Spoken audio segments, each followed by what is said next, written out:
اس وقت شام کے 4:30 بج رہے تھے۔ دھوپ ابھی بھی تھی پر تپش میں کمی آ گئی تھی۔ ذائشہ گراؤنڈ کے ایک طرف بنے سیمنٹ کے بینچ پر بیٹھی تھی۔ پاس ہی ٹیسٹ کا ایک بنڈل رکھا تھا۔ ہاتھ میں پکڑے ٹیسٹ پر جھکے وہ دھڑا دھڑ سے چیک کرنے میں مصروف تھی۔ اچانک سے اس نے اپنا جھکا ہوا سر اٹھا کر آس پاس دیکھا۔ اس کی آنکھوں میں حیرت تھی۔ اطراف کا جائزہ لینے کے بعد وہ ایک بار پھر سے ٹیسٹ پر جھک گئی، لیکن وہ زیادہ دیر تک اپنے کام میں مصروف نہ رہ سکی۔ تبھی جھنجھلاتے ہوئے پاس رکھے ٹیسٹ اٹھا کر انہیں سمیٹا اور ایک برہم نگاہ ارد گرد ڈال کر اندر کی طرف چل دی۔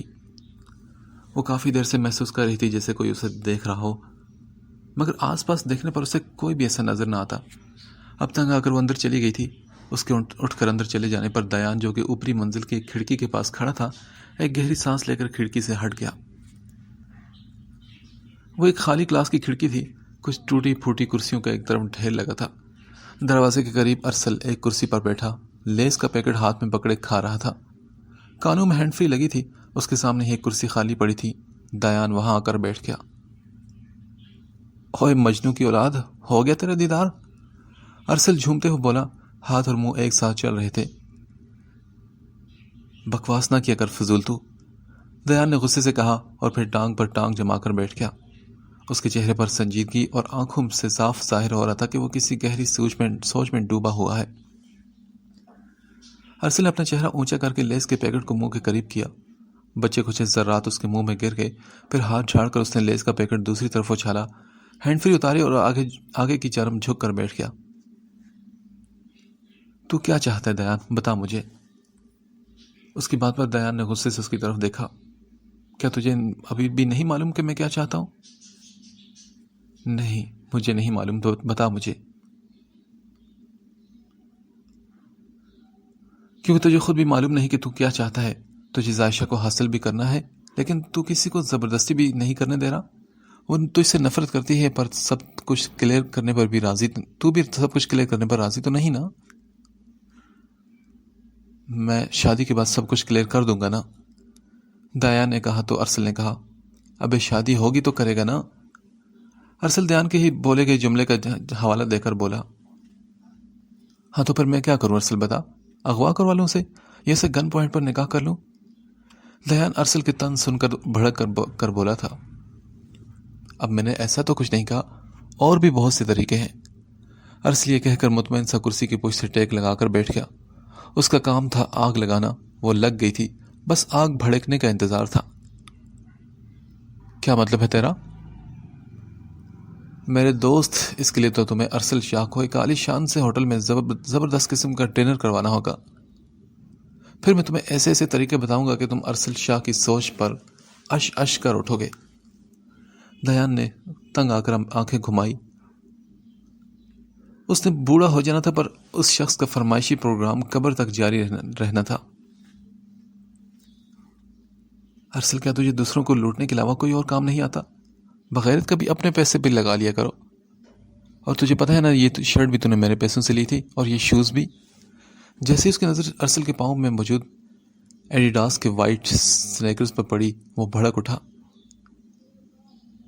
کنجوس انسان، یہ شوز تو واپس کر دے، اتنے مہنگے ہیں اور تو قبضہ کر کے بیٹھ گیا ہے۔ یہ وہ شوز تھے جو دیان نے اسپیشل اسلام آباد سے خریدے تھے، اور وہ اچھے خاصے مہنگے تھے، پر ارسل کے منتیں کرنے پر اسے چند دنوں کے لیے ادھار دیے تھے، لیکن دیان کو واپس لینا یاد نہ رہا، جس کا بھرپور فائدہ اٹھا کر ارسل ان کو اچھے سے استعمال کر چکا تھا اور ان کی حالت سے بھی صاف ظاہر ہو رہا تھا۔ ایک چیز بھول رہے ہو تم، ارسل نے یہ کہتے ہوئے اپنے دائیں ہاتھ کی کلائی سامنے کی جہاں راڈو کی گھڑی موجود تھی۔ دیان اچھل کر آگے آیا اور اس کی کلائی پکڑ لی۔ کمینے، یہ تو نے کہاں سے لے لی؟ کہاں سے کیا مطلب؟ تمہاری ڈریسنگ کے دراز سے نکال لی تھی، ارسل دانت نکال کر بولا، اور یہاں دیان کا صبر جواب دے دیا۔ اس نے گھما کر ایک مکہ دیان کے منہ پر مارا۔ ارسل بھرپور ایکٹنگ کا مظاہرہ کرتے ہوئے کرسی سے نیچے ہی گر گیا۔ ہائے میرا منہ، تو بوڑھا ہونے سے پہلے میرا منہ خالی کر دے گا، پھر میں بوڑھوں کی طرح ہف ہف کر کے بولا کروں گا، ہاں؟ اس نے باقاعدہ نقل اتارتے ہوئے کہا، لیکن دیان پر کوئی اثر نہ ہوا۔ چل میری گھڑی اتار، جلدی کر۔ دیان کے تیور خاص سے جارحانہ تھے۔ اچھا یار، اتارتا ہو نا؟ ارسل زمین پر ہی بیٹھا کہنے لگا اور پھر گھڑی اتار کر اسے دے دی۔ دیان واپس کرسی پر بیٹھ گیا۔ پھر آج رات کو ڈن کریں ڈنر؟ ارسل کرسی پر بیٹھ کر بولا تو دیان نے ایک نظر اس پر ڈالی اور پھر کلاس سے باہر کوریڈور میں دیکھنے لگا۔ ٹھیک ہے، ڈن کرو، رات کے 9 بجے، پھر میں وہیں تمہیں اپنا پلان بتا دوں گا۔ ارے یار، تکلف کیسا ہے، تو یار ہے اپنا۔ ارسل دیان کی طرف دیکھ کر یوں جواب دے رہا تھا جیسے اس ڈنر کے لیے دیان واقعی اس کا بہت احسان مند ہے۔ کیا ہو گیا دیان، ہم دوست ہیں اور دوستی میں تو چلتا ہے نا، شکریہ کہنے کی ضرورت نہیں۔ ارسل نے سخی دل کے ساتھ اس شکریہ کو رد کیا جو دیان نے کہا ہی نہیں تھا۔ دیان نے اس پر ایک غصیلی نظر ڈالی تو ارسل اپنے منہ پر انگلی رکھ کر خاموش ہو گیا، بالکل کسی تابعدار بچے کی طرح۔ پر دیان جانتا تھا کہ کچھ لمحوں بعد اس کی زبان میں پھر سے کھجلی ہونے لگ جانی تھی، اور اس کی یہ سوچ کچھ لمحوں بعد صحیح ثابت ہوگی۔ تبھی ارسل نے کہنے لگا، یار وہ میں کیا کہہ رہا تھا؟ سیرت مراد کے گھر کے صحن میں بچھی چارپائی پر اس وقت ان کے ساتھ بطول حیدر بھی بیٹھی تھی۔ دونوں نے ایک دوسرے کے ہاتھ تھامے تھے۔ بات کی تم نے عائشہ سے؟ ہاں کی تو ہے، اب دیکھو کیا کہتی ہے، سیرت مراد ذرا مایوسی سے بولی۔ اچھا تو کیا کہا اس نے جواب میں؟ کچھ نہیں، بس وقت مانگا ہے اس نے۔ سیرت میری بات سنو، کچھ بھی کرو پر عائشہ کو ہماری جھولی میں ڈال دو تم، پلیز۔ بطول حیدر نے اپنے ہاتھ ان کے سامنے جوڑ دیا۔ ارے یہ کیا کر رہی ہیں آپ بطول باجی؟ سیرت مراد نے فوراً سے ان کے جڑے ہاتھ پر اپنے ہاتھ رکھے۔ نہیں سیرت، مجھے یہ کرنے دو، تمہیں خدا کا واسطہ ہے، آج ایک ماں تمہارے سامنے جھولی پھیلائے کھڑی ہے، ہمیں عائشہ دے دو، میرا بیٹا بہت تکلیف سے گزر رہا ہے سیرت، اس کے دکھوں کو صرف عائشہ ہی کم کر سکتی ہے، اسے صرف عائشہ ہی سمجھ سکتی ہے، اسے صرف وہی سنبھال سکتی ہے۔ میں کوشش کر رہی ہوں نا، پر آپ عائشہ کو نہیں جانتی، وہ اپنی ضد کی بہت پکی ہے، جو بات ایک دفعہ کہہ دے وہ پتھر پر لکیر ہوتی ہے۔ نہیں سیرت، کچھ کرو، میرے بیٹے کو بکھرنے سے بچا لو، میں اپنی ایک اولاد کو کھو چکی ہوں مگر دوسری نہیں کھونا چاہتی۔ بطول حیدر اب باقاعدہ رونا شروع ہو چکی تھی۔ سیرت مراد نے انہیں گلے لگا لیا اور بولی، میں مناؤں گی اسے، آپ فکر مت کریں، وہ غازی کی زندگی کا حصہ ہی بنے گی۔ نہیں سیرت، تم مجھ سے وعدہ کرو۔ ان کی آنکھوں میں ایک آس اور امید تھی اور ساتھ ہی خوف بھی تھا اولاد کو کھونے کا۔ سیرت مراد کا سر خود بہت ہاں میں ہل گیا تھا۔ تبھی بطول حیدر ایک دم پرسکون ہو گئی، انہوں نے جلدی سے اپنے آنسو پہنچے اور پھر بولی، تو پھر میں کب آؤں رسم ادا کرنے؟ اتنی جلدی؟ ہاں تو اور کتنا انتظار کرنا ہے؟ بطول باجی وہ تو ٹھیک ہے، پر مجھے عائشہ سے پوچھ تو لینے دے، ابھی تو اسے یہ بھی نہیں پتا کہ آپ رشتہ لائے ہیں۔ اور ریلی، کیا تم نے ابھی تک اسے نہیں بتایا؟ نہیں نا، کیا کرتی میں، وہ کل بہت غصے میں تھی، پہلے آپ سب کو معاف کر دے پھر ہی میں رشتے کی بات کر سکتی ہوں۔ چلو جیسے تمہاری مرضی، تب تک دیان بھی آفس جوائن کر لے گا، ویسے پڑھائی تو اس کی مکمل ہو چکی ہے، پر اب پتہ نہیں کون سی ڈگری کرنے کا جنون چڑھا ہے اسے، اور وہی کر رہا ہے، جیسے وہ ختم ہو جائے گی تو وہ بزنس کو سنبھال لے گا۔ صحیح، عائشہ کا ایم اے مکمل ہونے بھی ابھی چند ماہ رہتے ہیں، بچے پڑھائی سے فری ہو جائیں پھر ہی کچھ سوچا جا سکتا ہے شادی کے بارے میں۔ سیرت مراد نے بھی ان کے ہاں میں ہاں ملاتے ہوئے کہا، پر شاپنگ وغیرہ بھی تو کرنی ہے نا، میرے اکلوتے کے بیٹے کی شادی ہے، مجھے اپنے سارے ارمان پورے کرنے ہیں۔ بطول حیدر کی بات سن کر سیرت مراد پھیکا سا مسکرا دی۔ خواہشات تو ان کی بھی بہت تھی، پر ان کی مالی حالتوں نے اس بات کی اجازت نہیں دے رہی تھی۔ انہوں نے ایک نظر بطول حیدر پر ڈالی، اتنی عمر ہونے کے باوجود بھی ان کی شخصیت میں ایک نکھار تھا، قیمتی لباس، کانوں اور ہاتھوں میں سونے کا زیور ان کی ذات میں ایک ٹھہراؤ تھا، اور پھر انہوں نے اپنی طرف دیکھا، پرانا اور کئی مرتبہ کا دھلا ہوا بوسیدہ سا لباس، زیور کے نام پر ان کے جسم پر کچھ نہیں تھا، اپنا سارا زیور بچے تو انہیں ایک عرصہ ہو گیا تھا۔ وہ بطول حیدر سے عمر میں کافی چھوٹی تھی، پر ان کا بڑھاپا بطول حیدر کی نسبت کافی زیادہ تھا، کیونکہ پریشانی انسان کو واقعی بوڑھا کر دیتی ہیں، اور سیرت مراد کی پریشانیوں نے بھی انہیں بطول حیدر کا ہم عمر بنا ہی دیا تھا۔ انہوں نے ایک گہری سانس لی، وہ آج عائشہ سے دو ٹوک بات کرنے کا سوچ چکی تھی، اب اتنا اچھا رشتہ خود چل کر ان کے گھر آیا تھا، اور انہیں یقین تھا کہ دیان سے بہتر شہزادہ ان کی بیٹی کے لیے آ ہی نہیں سکتا تھا۔ یہ تو خدا کا ایک معجزہ ہی تھا کہ ان کی دعائیں سن لے گئی، ورنہ عائشہ کے لیے وہ بہت فکر مند تھی۔ ابھی تک اس کے لیے وہ جتنے بھی رشتے دیکھ چکی تھی، ان میں سے کسی کی اپنی دکان تھی تو کسی کی اپنی ورک شاپ، کوئی بھی رشتہ انہیں اپنی بیٹی کے معیار کے مطابق نہیں لگا تھا۔ اور اس دن جب بطول حیدر نے عائشہ کے لیے دیان کے رشتے کی بات کی تو انہیں کچھ سمجھ نہیں آ رہی تھی کہ وہ خدا کا شکر کیسے ادا کریں۔ عائشہ کے رویے کو لے کر وہ خوف زدہ تھی، پر انہیں یقین تھا کہ وہ اسے منا لیں گی۔ پھر وہ اٹھی اور کچن میں چلی گئی تاکہ بطول حیدر کے لیے کچھ کھانے کو لا سکیں۔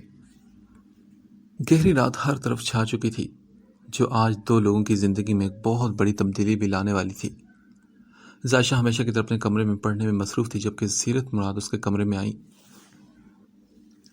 اس نے فوراً کتابیں بند کر دی۔ اماں کے ساتھ ہونے والی ہر بحث کے دوران وہ پڑھنے کے قابل نہیں رہتی تھی۔ عائشہ، کیا سوچا پھر تم نے؟ عائشہ نے انجان بجتے پوچھا۔ کس بارے میں ماں؟ وہی کل والی بات کے بارے میں۔ اماں، میں نے آپ سے دنوں کا وقت مانگا تھا، گھنٹوں کا نہیں جو آپ 24 گھنٹے کے بعد آ گئی۔ بیٹا، ایک آسان سا فیصلہ کرنے کے لیے تمہیں اتنا وقت کیوں چاہیے، بتاؤ مجھے۔ اماں، یہ کوئی آسان فیصلہ نہیں ہے۔ آسان ہی ہے عائشہ بیٹے، بس تم نے ہی خود پر اپنے سر پر سوار کر لیا اس کو۔ ان کی بات پر عائشہ خاموش رہی، کیونکہ بحث کرنے کا کوئی فائدہ نہیں تھا۔ دیکھو عائشہ، رشتہ آیا ہے تمہارے لیے۔ بطول حیدر کا انداز کافی محتاط تھا، بہرحال عائشہ نے محسوس نہ کیا۔ اچھا اماں، اب کس جمیل یا مشتاق کا رشتہ آیا ہے؟ اس نے ہاتھ جلاتے ہوئے خوف سے پوچھا تو سیرت مراد بولی، کسی اور کا نہیں بلکہ غازی کا رشتہ آیا ہے۔ ان کی بات پر عائشہ کے ہاتھ ہلتے ہاتھ فوراً سے رکے تھے۔ کوئی بم تھا جو اس کی سماعتوں پر گرا تھا۔ وہ آنکھیں بڑے حیرت سے سیرت مراد کی طرف دیکھ رہی تھی، جسے یقین کرنا چاہ رہی ہو کہ جو بھی اس نے سنا کیا وہ سچ ہے۔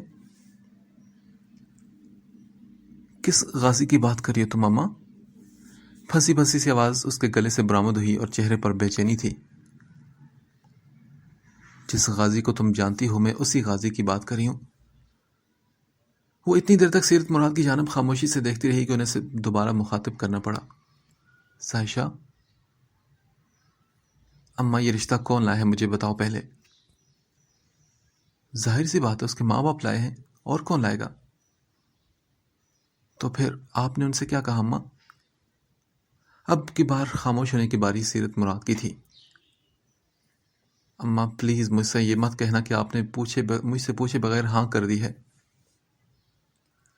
عائشہ بیٹے، میں نے ہاں نہیں کی، مگر کیا اماں؟ ہاں، مگر یہی کہ تمہاری شادی غازی کے ساتھ ہی ہوگی۔ سیرت مراد کا لہجہ دو ٹوک تھا۔ عائشہ صدمے سے اپنی ماں کی طرف دیکھنے لگی۔ وہ بستر سے اٹھ کھڑی ہوئی اور ادھر ادھر ٹہلنے لگی۔ کمر پر ہاتھ رکھے وہ مسلسل اپنی پیشانی مسل رہی تھی۔ پھر سیرت مراد کے سامنے زمین پر گھٹنوں کے بل بیٹھی اور بولی، دیکھیں اماں، میں انہیں معاف نہیں کر سکتی، میں انہیں معاف کر سکتی ہوں، پر یہ شادی کسی ضرورت نہیں کر سکتی۔ عائشہ بیٹے، جب تم انہیں معاف کر دو گی تو پھر شادی کرنے میں کیا حرج ہے؟ غازی بہت اچھا ہے، وہ تمہارا بہت خیال رکھے گا۔ پلیز اماں، غازی کا ذکر مت کریں میرے سامنے۔ وہ کتنا اچھا ہے میں بہتر جانتی ہوں، بس آپ انہیں رشتے سے انکار کر دیں۔ کیوں انکار کر دوں؟ ہاں، کس وجہ سے انکار کروں؟ تم جانتی ہو کہ کس قسم کے رشتے آ رہے ہیں تمہارے لیے۔ غازی کا تو ان سب سے کوئی مقابلہ ہی نہیں۔ اور عائشہ، میری بات ایک کان کھول کر سن لو، تمہاری شادی غازی سے ہی ہوگی، اور میں اس بارے میں اب ایک لفظ بھی نہیں سنوں گی۔ سیرت مراد غصے سے بولی تو عائشہ بھی پھٹ پڑی۔ اماں، آپ سمجھتی کیوں نہیں؟ میں نہیں رہ سکتی اپنے باپ کے قاتلوں کے گھر، میں نہیں کر سکتی ان کا گھر آباد۔ آپ کیوں نہیں میری بات سمجھ رہی؟ میں لگاؤں گی الٹے ہاتھ کا ایک کھینچ کر تھپڑ، جو اب کوئی فضول بکواس کی۔ یہ کیا تم نے قاتل کی ریٹ لگائی ہوئی؟ کسی چیز سے واقف بھی ہو تم؟ تمہارے باپ کو فاروق حیدر کے دشمن نے مارا تھا، ان کی وجہ سے نہیں بلکہ تمہارے باپ کی وفاداری کی وجہ سے مارا تھا۔ اور تمہیں کیا لگتا ہے کہ فاروق بھائی کی فیملی نے کچھ نہیں سہا؟ عائشہ، میرت کی موت عام موت نہیں تھی، بلکہ اس کے ساتھ زیادتی ہوئی تھی، اور وہ اسی عرش نے کی تھی جس نے تمہارے باپ کو مارا تھا۔ وہ بیچاری یہ ظلم برداشت نہ کر سکی اور اس دنیا سے ہی چلے گی۔ انہوں نے اپنی جوان بیٹی کو کھویا ہے، وہ بیٹی جس کی 1 ہفتے بعد شادی تھی اور جس کو لے کر انہوں نے اتنے خواب دیکھے تھے۔ اور پتہ ہے فاروق بھائی اتنا عرصہ کوما میں رہے، بطول باجی تو اپنے ہوش حواس میں نہیں رہتی تھی۔ اور غازی، اس کی تکلیف کا تو تم اندازہ نہیں کر سکتی۔ کیا حال ہوگا اس بھائی کا جس کی بہن کو اس کی آنکھوں کے سامنے زیادتی کر کے مار دیا گیا ہو اور وہ کچھ بھی نہ کر سکا ہو۔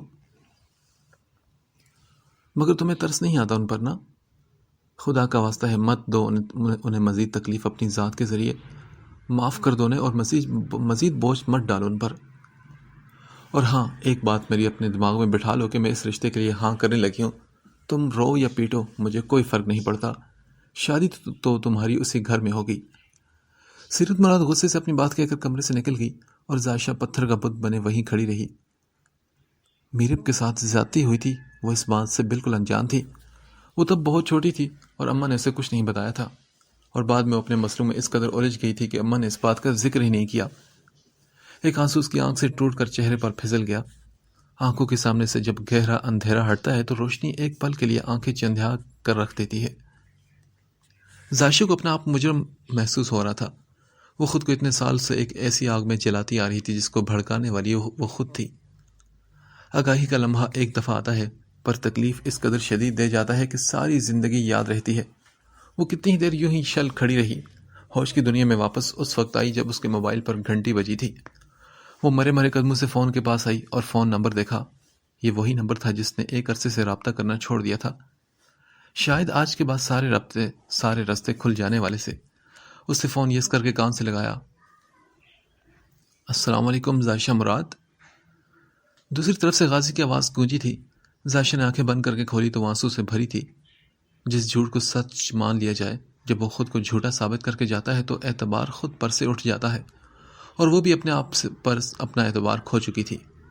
حقیقت کھل گئی تھی، پر زائشہ مراد کے وجود کا کچھ حصہ اپنے ساتھ بھی لے گئی تھی، وہ حصہ جو نفرت میں گھل گھل کر ختم ہو گیا تھا۔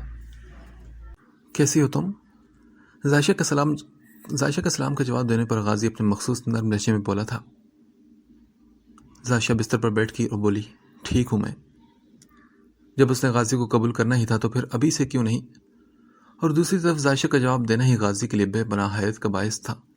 وہ تو سوچ کر بیٹھا تھا کہ اس کے بات کرنے پر ہی وہ بھڑک اٹھے گی یا اس کی بات کا جواب دینا پسند نہیں کرے گی، پر یہاں تو سب کچھ اس کی توقع کے خلاف ہوا تھا۔ یعنی ہم دونوں سے متعلقہ ایک اہم بات تمہیں پتہ چل گئی ہوگی۔ اس کا انداز محتاط تھا، پتہ نہیں اسے کچھ پتہ بھی تھا یا نہیں، مگر جواب میں زائشہ خاموش رہی۔ وہ جان گئی تھی کہ وہ کس بارے میں بات کرنے والا ہے۔ تمہاری خاموشی کو میں ہاں سمجھوں؟ غازی نے ایک اور سوال کیا تو زائشہ نے اب بھی کوئی جواب نہ دیا۔ خاموشی کا وقفہ کافی لمبا ہو گیا تو غازی بولا، زائشہ تم لائن پر ہو نا؟ غازی کو لگا جیسے وہ اسے سن ہی نہیں رہی۔ تبھی زائشہ نے کہا، ہوں۔ غازی مسکرا دیا اور بس سوچ کر رہ گیا، خیر تو ہو، آج تو گنگا الٹی بہہ رہی ہے۔ کیا تم سے آنٹی نے بات کی رشتے کی؟ اس کے سوال پر زائشہ کے 14 طبق روشن ہو گئے۔ وہ سیدھا پوائنٹ پر کیوں آ گیا تھا؟ یہ کوئی طریقہ تھا کسی لڑکی سے رشتے کی بات کرنے کا؟ زائشہ ایک دم سے کنفیوز ہوگی۔ وہ ابھی تک اپنی ہی سوچیں میں الجھی تھی اور اسے کچھ سمجھ نہیں آ رہا تھا کہ اسے کیا کرنا ہے۔ اماں کی باتوں نے کسی حد تک اس کے اندر موجود نفرت کے بت کو توڑ ڈالا تھا، پر نارمل ہونے کے لیے ابھی بھی وقت درکار تھا۔ ایک دم سے کسی ایسے انسان کے ساتھ رابطے میں آ جانا جس کے لیے کبھی نفرت سے آگے کوئی جذبہ محسوس ہی نہ کیا ہو، کافی مشکل کام ہے۔ زائشہ، غازی نے اسے ایک بار پھر سے پکارا، پر اب کی بار زائشہ نے بوکھلا کر فون بند کر دیا۔ اب میں کیا جواب دوں اسے؟ اماں تو میرا جواب سنے بغیر اپنی مرضی مجھ پر مسلط کر کے چلی گئی ہیں۔ بھلا کوئی لڑکی اپنے منہ سے ایسی بات کا اقرار کرتی ہے؟ وہ غصے سے بڑبڑائی اور فون بیڈ پر پھینک کر بستر پر لیٹنے کے انداز میں بیٹھ گئی۔ سوچوں کی ٹوٹی ہوئی ڈور ایک بار پھر سے جڑ چکی تھی۔ خود پر ہوئی زیادتیاں، غازی پر ہوئی زیادتیاں، اس نے سب کا تجزیہ کیا تو کچھ بھی مختلف نہ تھا۔ وہ اپنی نفرت میں اس قدر آگے نکل گئی تھی کہ وہ دیکھ ہی نہ سکی کہ کیا صحیح ہے اور کیا غلط۔ اس کی آنکھیں ایک بار پھر سے بھیگنا شروع ہو گئی تھی۔ کتنا مشکل ہوتا ہے نا خود کو مجرم دیکھنا، خود کو غلط دیکھنا۔ وہ اندر سے کہیں نہ کہیں غازی کے لیے رشتے کے لیے راضی ہو گئی تھی۔ اب ویسے بھی اس کے پاس واحد آپشن یہی تھا۔ وہ کسی طرح مداوا کرنا چاہ رہی تھی اور یہ اسے صرف اسی صورت میں نظر آ رہا تھا۔ وہ اس وقت اپنا غم اور اپنی تکلیفیں بھلائے صرف غازی پر گزری تکلیفوں کے بارے میں سوچ رہی تھی، اور اس کے دل میں گلٹ بڑھتا جا رہا تھا۔ دوسری طرف زائشہ کے اچانک کال بند کرنے پر دیان حیرت سے فون کی اسکرین کو دیکھتا رہا۔ پہلے جس چیز کی توقع تھی وہ ہوئی نہیں، اور اب جس کی تھی وہ ہو گئی تھی۔ اسے لگا تھا کہ سیرت مراد زائشہ سے رشتے کی بات کر چکی ہیں، اور وہ اسے صرف اس لیے نرم رویے میں بات کر رہی ہے تاکہ اسے میٹھے لہجے میں رشتے سے انکار کر دے، پر یہاں تو اب گنگا ایک دم سے الٹی بہنا شروع ہو گئی تھی۔ اس نے خود سے سوال کیا، کیا وہ میری بات پوچھنے پر شرما گئی؟ اور نہیں دیان، تو پاگل ہے، کہیں وہ شرما ہی نہ جائے، وہ تو اگلے بندے کا سر پھاڑ دینے والی لڑکی ہے، وہ کسی سے شرمائے گی؟ کبھی بھی نہیں۔ مگر پھر اس نے کال کیوں بند کی؟ کہیں میرا اس طرح پوچھنے پر اسے غصہ تو نہیں آ گیا؟ میں بھی تو پاگل ہوں نا، کیا ضرورت ہے ارسل کی طرح بات کرنے کی؟ اس کا پہلے بھی کوئی پلان کامیاب ہوا ہے جو یہ ہوتا؟ کمینہ 3000 کا کھانا کھا گیا مجھ سے، اور فائدہ پھر بھی مجھ سے کوئی نہیں ہوا۔ اب کیا کروں، کیسے دوں اسے دھمکی؟ وہ تو غصے سے تپی بیٹھی ہوگی، مجھے ذلیل ہی نہ کر دے۔ میں بھی نہ کیا چیز ہوں، نرمی سے بھی بات کر سکتا تھا، پر نہیں، میں نے تو بات ماننی ہی تھی ارسل کی۔ بھلا کوئی جواز بنتا ہے اسے دھمکی دینے کا؟ بس اللہ کرے کہ معاملہ بگڑا نہ ہو۔ ارسل، تجھے تو خدا ہی پوچھے، الگ ہی ٹینشن دے دی تو نے مجھے۔ دیان فون ہاتھ میں گھماتا ادھر سے ادھر ٹہل رہا تھا۔ اف، بنا بنائے کام بگڑ نہ جائے۔ اس نے کمر پر ہاتھ رکھ کر اپنی پیشانی مسلی۔ اسی لمحے بطول حیدر فوراً سے دروازہ کھول کر کمرے میں آئی۔ دیان بیٹا۔ ان کا انداز بہت پرجوش تھا اور سانس پھولا ہوتا جیسے وہ بھاگ کر آئی ہوں۔ خوشی ان کے چہرے سے صاف پھوٹ رہی تھی۔ دیان فکر مند ہو کر ان کے پاس آیا اور بولا، موم کیا ہوا، سب ٹھیک تو ہے؟ ہاں بیٹا، مبارک ہو، زائشہ نے شادی کے لیے ہاں کر دیے۔ بطول حیدر کے منہ سے الفاظ ادا ہونے کی دیر تھی کہ اس کے چلتے قدم رکے اور وہ جہاں تھا وہیں کھڑا رہ گیا۔ بطول حیدر بھاگ کر اس کے پاس آئی۔ پتہ ہے ابھی سیرت کا فون آیا تھا، زائشہ مان گئی ہے، اور دیان مجھے تو سمجھ میں نہیں آ رہا کہ میں کیا کروں، میں تو بہت زیادہ خوش ہوں۔ وہ اپنی ہی رو میں بولتی جا رہی تھی جب ان کی نظر دیان پر پڑی۔ اس کے چہرے پر بے یقینی تھی اور آنکھوں میں حیرت۔ کیا ہو تمہیں؟ کیا تمہیں خوشی نہیں ہوئی؟ موم، کیا آپ سچ کہہ رہی ہیں؟ ہاں دیان، میں سچ کہہ رہی ہوں، زائشہ مان گئی ہے، تم یقین کر لو، اور بہت جلد تم دونوں کی شادی ہو جائے گی۔ اچھا، میں ذرا سمینہ کو فون کر کے بتا دوں، تم بھی ارسل کو بتا دو، بہت جلد رسم کرنے جانا ہے پھر ہمیں وہاں پر۔ وہ جس خوشی اور جوش کے ساتھ آئی تھی اسی کے ساتھ واپس چلی گئی۔ ان کے جانے پر دیان دروازہ بند کر کے کمرے کے بیچ میں کھڑا رہا، پھر آہستہ سے چلتے ہوئے بیڈ کے پاس آیا اور اس پر کھڑا ہو گیا۔ اس کے چہرے کے تاثرات ابھی بھی بے یقین سے تھے، جیسے وہ اس بات کو قبول نہ کر پایا ہو۔ لیکن پھر اس کے ہونٹ مسکراہٹ میں ڈھلے اور ایک بہت گہری مسکراہٹ اس کے چہرے پر آئی تھی، خوشیوں بھری مسکراہٹ۔ اس نے اپنے دونوں بازو اطراف میں پھیلا دیے اور زور سے چلایا، I love you زائشہ، I really really really love you۔ پھر وہ کہہ کے لگا کر ہنس دیا۔ کمرے سے باہر سیڑھیاں اترتی بطول حیدر اس کی آواز سن کر ہنس دی۔ ان کی آنکھوں میں بھی خوشی کے آنسو آگے تھے۔ دیان ہنستے ہنستے بیڈ پر گر گیا۔ وہ بالکل بستر کے درمیان لیٹا تھا اور اس کی نظریں چھت پر لگے فانوس پر تھی۔ وہ مسکراتا ہوا ایک جملہ بار بار بول رہا تھا، I really love you زائشہ۔ اسے اپنے پیٹ میں تتلیاں اڑتی محسوس ہوئی، خوشی کی ایک لہر اپنے جسم میں دوڑتی محسوس ہوئی۔ اس کے جسم کا انگ انگ جھوم رہا تھا۔ اس کا دل کر رہا تھا کہ وہ بیلکنی میں کھڑا ہو کر زور زور سے چلائے اور ساری دنیا کو بتائے کہ وہ آج کس قدر خوش ہے۔ اپنی زندگی میں وہ کبھی اتنا خوش نہیں ہوا تھا۔ فاروق حیدر کے ہوش میں آنے پر بھی اسے خوشی تو ہوئی تھی، پر ساتھ ہی میرب کی موت کے بارے میں بتانے کی فکر بھی تھی۔ اسے اپنے جسم میں اب بے چینی سے محسوس ہونے لگی، ایک ہلچل سی مچی تھی اس کے اندر۔ اس کا دل چاہ رہا تھا کہ وہ ارسل کو بلائے اور اس کے ساتھ جی بھر کر ناچے، اتنا چلائے کہ لوگ اس کی خوشی پر رشک کرنے لگے، اس کی مسکراہٹ کی نظریں اتارے۔ تبھی دیان بستر سے چھلانگ لگا کر کھڑا ہوا اور فوراً سے ارسل کا نمبر ملایا۔ ایک دو بیلز کے بعد ارسل کی نیند میں ڈوبی آواز گونجی، کیا ہوا یار، میں کھانے کے پیسے بالکل واپس نہیں کروں گا۔ ارسل یار میری بات سن، زائشہ مان گئی ہے میرے بھائی۔ ارسل کی بات کو مکمل اگنور کرتے ہوئے دیان نے چلاتے ہوئے کہا، اور دوسری طرف ارسل کی نیند تو بھگ سے اڑ گئی۔ وہ فوراً اٹھ بیٹھا اور حیرت سے فون کی اسکرین کو دیکھا۔ میرے دوست، مانا کہ تجھے زائشہ سے بہت محبت ہے، پر تو نے اسے کچھ زیادہ ہی سر پر سوار کر لیا ہے۔ ضرور تو نے کوئی اچھا سا سپنا دیکھا ہوگا۔ اب پلیز سو جا اور مجھے بھی سونے دے۔ ارسل نے یہ کہا تو دیان نے کہا، میں کوئی خواب نہیں دیکھ رہا، میں سچ بول رہا ہوں ارسل۔ ابھی موم نے آ کر بتایا کہ زائشہ مان گئی ہے، سیرت آنٹی نے اسے منا لیا ہے۔ اور اب کی بار تو ارسل کے صحیح معنوں میں 14 طبق روشن ہوئے تھے۔ نہ کر یار، سیریسلی؟ ہاں ارسل، بالکل، میں بہت خوش ہوں یار، بہت زیادہ۔ میرا دل چاہ رہا ہے کہ ابھی ڈھول کی تھاپ پر میں بھنگڑے ڈالوں، اس اندھیری رات کو میں روشن کروں اور ساری دنیا کو بتاؤں کہ زائشہ مراد نے دیان غازی کے لیے ہاں کر دی ہے۔ وہ ایک جذب کے عالم میں بول رہا تھا اور دوسری طرف ارسل اس کی بات سن کر مسکرا دیا۔ کتنا سکون ملتا ہے ان لوگوں کو خوش دیکھ کر جو آپ کے جینے کی چند وجوہات میں سے ایک ہوتے ہیں۔ ارسل نے بیٹھ پہ سے اترتے ہوئے کہا، اچھا چل، میں تیرے گھر آ رہا ہوں۔ کیا اس وقت؟ ہاں تو کیا، 10 ہی تو بجے ہیں۔ اچھا چل ٹھیک ہے، تو آ جا پھر ارسل، جلدی کر۔ دیان نے کال بند کر دی تو ارسل فون پر ایک اور انسان کا نمبر ملانے لگا۔ ہیلو صوفیہ؟ ابھی اس نے ہیلو کہا تھا جب صوفیہ چلا اٹھی، ارسل آپ کو پتہ لگا؟ ارسل نے ایک آنکھ بند کر کے فون کو کان سے دور کیا اور سوچا، ایک ہی تو یہ لڑکی ہر وقت چلاتی رہتی ہے۔ ہاں مجھے پتہ لگ گیا ہے اور میں جا رہا ہوں وہاں، تم بھی آ جاؤ۔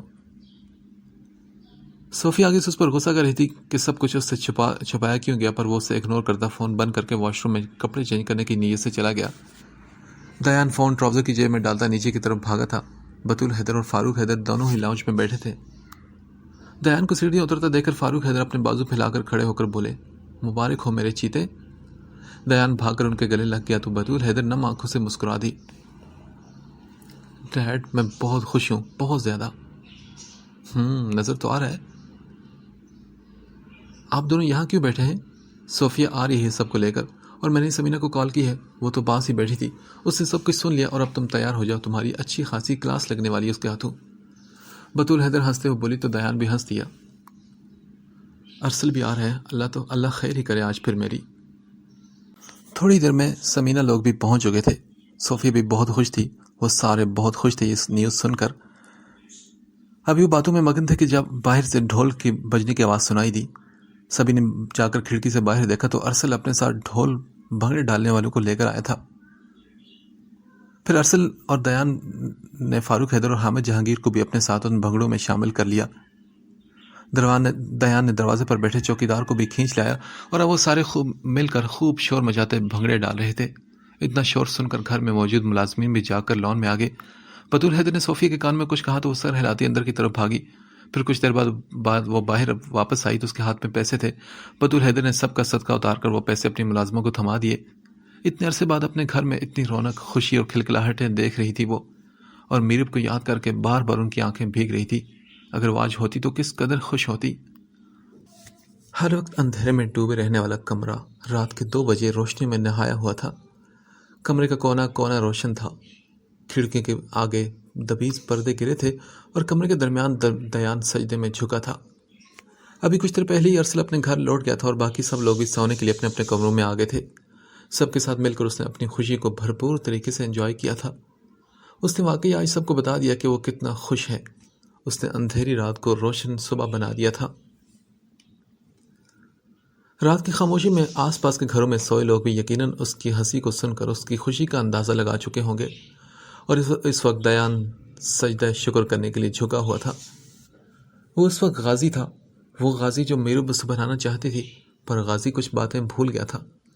میرب اسے ایک اچھے اور نیک مسلمان کے ساتھ ساتھ مومن بنانا چاہتی تھی، پر وہ تو صرف مسلمان رہ گیا تھا، ایک اچھا اور نیک مسلمان، مگر مومن نہیں، کیونکہ مومن اور مسلمان تو فرق ہوتا ہے، امید کا فرق، توکل کا فرق، دعا کا فرق ہوتا ہے، اور بدقسمتی سے دیان یہ سب فرق اپنے اندر لے آیا تھا۔ وہ اللہ کی ذات پر سے توکل کھو بیٹھا تھا، وہ اچھی امید کرنا چھوڑ گیا تھا۔ میرب کی موت اور زائشہ کے جانے کے بعد سے اس نے دعائیں مانگنا بھی چھوڑ دی تھی۔ وہ نماز اور قرآن پڑھتا تھا، آج بھی پڑھتا تھا، ہر روز پڑھتا تھا، پر بہت کچھ تھا جو وہ کھو بیٹھا تھا۔ 10 سال کا بچہ مومن ہوتا ہے یا نہیں یہ معلوم نہیں، پر غازی میں کچھ خاص تھا۔ اگر غازی اسی راستے پر چلتا تو وہ ایک مومن بن جاتا، پر اس نے خود کو عام کر دیا۔ اس نے اپنے نام سے غازی کو ہٹا دیا اور اب وہ صرف دیان تھا۔ وہ دیان جو اندھیروں میں کھڑا تھا، جو تھا تو سیدھے راستے پر وہ اپنی سمت کا تعین نہیں کر پا رہا تھا۔ وہ بھٹکا ہوا نہیں تھا، پر وہ سنبھلا ہوا بھی نہیں تھا۔ دیان وہ نہیں تھا جو اسے ہونا چاہیے تھا، جس کے لیے میرب نے کوشش کی تھی، جس کی میرب نے خواہش کی تھی، مگر آج ایک تبدیلی آئی تھی۔ آج پورے 14 سال بعد دیان غازی سجدہ شکر کے لیے جھکا تھا۔ آج اس نے فرضی نمازوں سے ہٹ کر تہجد پڑھی تھی۔ وہ کوئی شکوہ شکایت نہیں کرتا تھا پر وہ شکر بھی نہیں کرتا تھا۔ وہ خود کو نیوٹرل بنا چکا تھا پر نیوٹرل کوئی نہیں ہوتا۔ دل تو نیوٹرل ہو ہی نہیں سکتا، یا تو وہ اچھا ہوتا ہے یا برا، جیسے محبت ہوتی ہے یا نفرت، غرور ہوتا ہے یا فخر، اس کے بیچ میں کوئی آپشن نہیں ہوتی۔ لیکن آج اسے نوازا گیا تھا تو وہ کیسے شکر نہ کرتا؟ وہ اس وقت سجدے میں تھا، اس کی آنکھیں بند تھیں، اس کے ہونٹ ساکت تھے، اس کے پاس لفظ نہیں تھے کہ وہ اللہ کا شکر ادا کرتا۔ وہ آہستہ آہستہ بدل رہا تھا اور آنے والے وقتوں میں ایک نیا دایان غازی ظاہر ہونے والا تھا، نہ ویسا جیسا میرب اسے بنانا چاہتی تھی اور نہ ویسا جیسا وہ تھا، بلکہ ویسا جیسا وہ خود کو دیکھنا چاہتا تھا۔ جب انڈا باہر سے توڑا جائے تو اس میں پلتی زندگی ختم ہو جاتی ہے، پر جب وہ اندر سے ٹوٹتا ہے تو ایک نئی زندگی وجود میں آتی ہے۔ وہ سجدے سے اٹھ بیٹھا اور سر جھکائے جائے نماز کی طرف دیکھنے لگا اور سوچنے لگا کہ میں کیا ہوں؟ ایک مٹی کا پتلا، ایک انسان، پر شاید میں ایک انسان بھی نہیں، میں تو ایک کٹ پتلی ہوں، ایک ایسی کٹ پتلی جسے ہر کوئی اپنی مرضی سے چلاتا رہا۔ میں اتنا کمزور کیوں بن گیا؟ میں تو دیان ہوں، میں سربراہ ہوں، حاکم، پھر میں غلام کیسے بن گیا؟ میں تو غازی ہوں جو جنگ کے بعد زندہ لوٹ کر آنے والا ہوتا ہے، بہادر، لیکن میں بزدل کیوں بن گیا؟ اس نے اپنا سر ہاتھوں میں گرا لیا تھا۔ میں کیوں وہ بن گیا جو لوگوں نے مجھے بنانا چاہا؟ مجھے تو سب کا سہارا بننا تھا پر میں خود سہارے ڈھونڈتا رہا۔ وہ کچھ دیر کے لیے خاموش ہو گیا کیونکہ اپنے ان سوالوں کا اس کے پاس کوئی جواب نہیں تھا۔ میری ہر خواہش تو پوری ہوتی آئی ہے، کبھی ایسا نہیں ہوا کہ میں نے کسی چیز کو حسرت بھری نگاہ سے دیکھا ہو۔ ایک میرب آپ کی موت پر میں اتنا نا امید اور اتنا مایوس کیسے ہو گیا؟ میں کیوں اتنا ناشکرہ بن گیا؟ مجھے ایسا لگ رہا ہے کہ آج میری زندگی میں ایک معجزہ ہوا ہے۔ ظاہر کا مجھے ملنا ایک معجزہ ہی تو ہے، پر میں اس معجزے کے قابل تو نہیں تھا۔ پھر کیوں ہوا یہ سب؟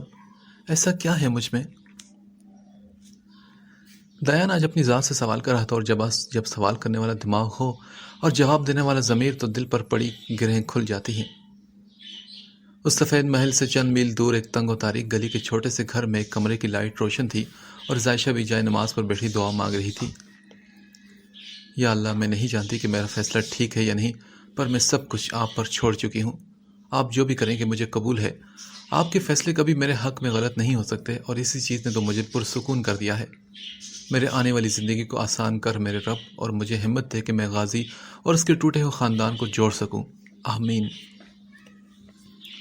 آج ذائشہ بھی خود سے سوال کرنا چھوڑ چکی تھی تو دوسری طرف دیان خود کو کٹہرے میں کھڑا کر چکا تھا۔ یہ عدالت کب تک چلنی تھی، یہ وقت کے سوا کوئی نہیں جانتا تھا۔